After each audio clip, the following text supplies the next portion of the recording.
My best friend never thought I could get a boyfriend, now she's thirsting all over him and trying to get slammed. 24F, know I should be careful about calling someone my best friend in a post like this, but I don't know how else to refer to Jessie. 24F. Our parents are great friends, so we grew up together, and she kind of had my back in high school. Long story short, on the teenage food chain, she was on top, and I should be on the bottom. However, nobody messed with me because I was Jessie's friend. Jessie is one of those people who requires attention. I never minded, though, nobody is perfect, right? But now that I have my first real boyfriend, she doesn't know how to behave. Every time we are together, she is really handsy, always touching his arms, running her fingers through his hair, and complimenting him. Now, she has even started with the prank hitting on his behind, you know? I just feel really uncomfortable with it. Maybe it's normal, I mean, Jessie has a lot of guy friends, so maybe this is okay? My boyfriend never thought much of it either. She is super pretty, so maybe I'm just jealous? Anyway, yesterday something really threw me off. My boyfriend had to do some work, and I had a book thing, hobby related, so we decided to meet later at a friend's house. They were getting together to drink and so on. My boyfriend finishes work early and calls me, but I don't really need him to come over to the book thing, I know he doesn't like it, so I just tell him to go to the friend's house. Then I start getting texts from Jessie like, "Girl, you gotta come to this party now, your boyfriend is so wasted lol, we drank so much, you need to come and stop us lol, I can't behave myself if you don't get here soon," and so on. The book thing took longer than I thought, and I was just getting madder and madder. But I am a very non-confrontational person, so I deal with it. I call my boyfriend when it's over because I don't feel like going to this party anymore, but I was his ride, so I ask him if he needs me to come pick him up. He says, sure, and I get there and don't even go inside.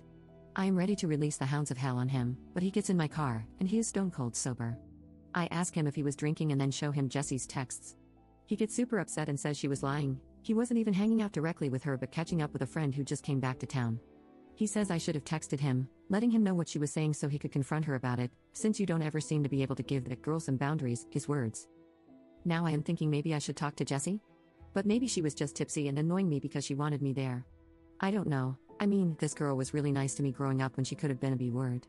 I don't like how she behaves around him, but at the same time, I don't want it to look like I don't trust her. Is there a polite way of going about it? Update 1. Last night, we were alone because she wanted me to help her choose clothes for an event. I was at her place, so I thought I should say something. I was very polite and just said that I knew she meant no harm, but I didn't feel good about it, so I asked her if she could tone it down. She didn't really say anything mean, but her attitude was a bit off, I think. She was looking at me in a scornful kind of way, and the way she smiled once I was done talking, it just felt weird. She didn't say anything else but okay, and we just moved on to choosing her clothes, and I left after. We were supposed to go get something to eat, but she said she was tired. I am not dumb, she was hurt. So I texted a common friend, more her friend than mine, and without getting into details, I just told him that I talked to Jess about something that was important to me but that I was afraid she may have gotten the wrong idea from it. The common friend said, look, I don't want to get involved, but you should watch it. I asked what he meant, he said, nothing, just watch it. A little while after that, he texts me back and says, changed my mind, I do want to get involved, and sends me a bunch of prints of texts going back and forth between him and Jessie. It basically starts with him asking her if the two of us had a fight because I was worried, and then just a non-stop stream of her being horrible. He was kind with his words, I don't mind him stepping in. She says I had a big mouth and was judging her behavior because I'm a prude who doesn't know how to be around guys.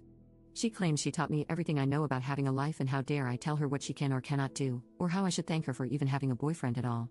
The common friend actually called her out for being rude and no friend of mine. After the prince, he told me, I'm done with her, I give up, and you should watch it. He also said it was okay if I told her I had the prince. I didn't, though. I didn't know what to say. I mean, she is not 100% wrong, but even though I know that, it really hurts to read those. This morning I woke up and saw she texted me late at night.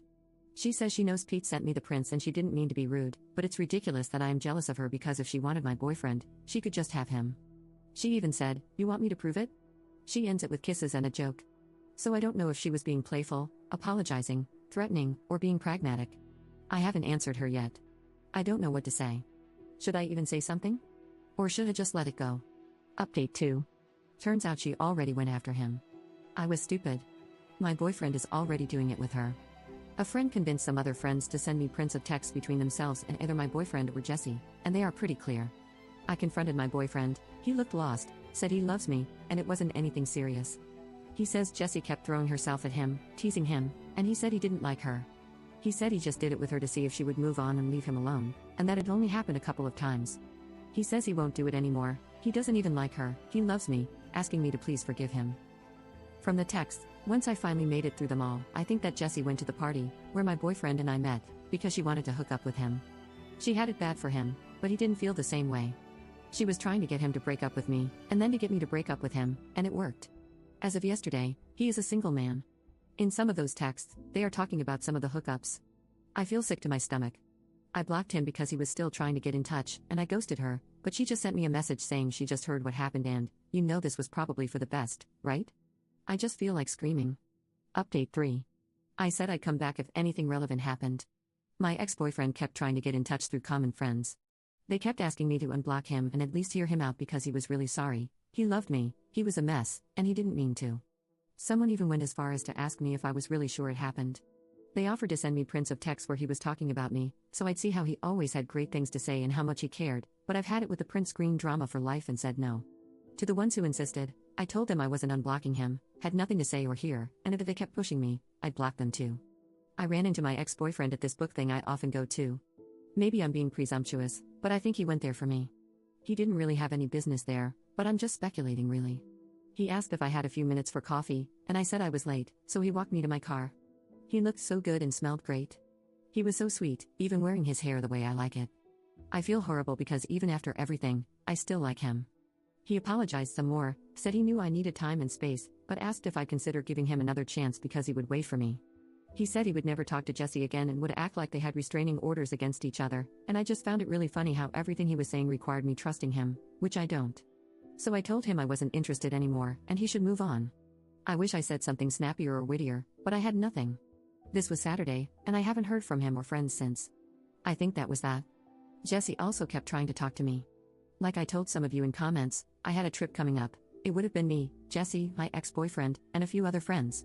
Since Jessie couldn't afford it, my parents paid for most of her expenses. She must have remembered this right after everything went down and panicked because I had everything like vouchers, confirmation emails, credit card info, etc. I didn't block her at first because I admit I was having some fun watching her despair. I talked to my mom, and she was amazing. She told me I should cancel everything, even if it cost us money. It was fine, so I did. And for one last bit of print screen drama, I printed all the emails I got confirming cancellations and sent those to Jessie with the word bye before blocking her. My roommate has been amazing. We were never really close, and now I don't even know why. She canceled plans with her friends to stay with me and invited me to go out with them next weekend. A few of you suggested I see a therapist, and I did. I really liked it. It was just one appointment, and I mostly just talked, but it felt good. She gave me homework. She talked a little about unhealthy and abusive relationships and asked me to think about my friendship with Jessie and try to point out what was healthy and what was unhealthy about it. It made me realize she was never really my friend. She was taking advantage of me for years, and she even had me thanking her for it.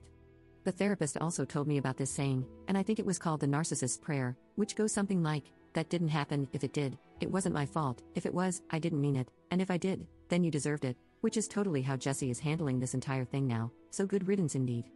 And a final piece of gossip, Pete talked to me yesterday. He checks up sometimes. He's a good guy, and again, he likes guys, in case someone is still thinking this might turn into a romantic comedy.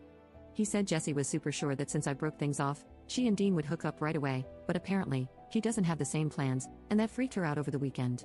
Pete says he really is a mess and went out drinking hard for 4 nights in a row to the point he had to be carried home by his pals. And yesterday, they all went out for lunch at this burger place. Jessie was going to run her fingers through his hair or something, and he just pushed her away and told her to stop and never touch him again.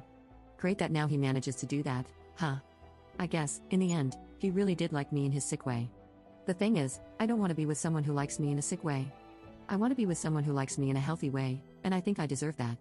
I'm also thinking about taking the money I got back from the trip to go somewhere else by myself, but haven't decided yet though. Anyway, this will be the final update on this, as it is unlikely that I will have anything new to add. Now, I think I just need time to heal and let go, you know.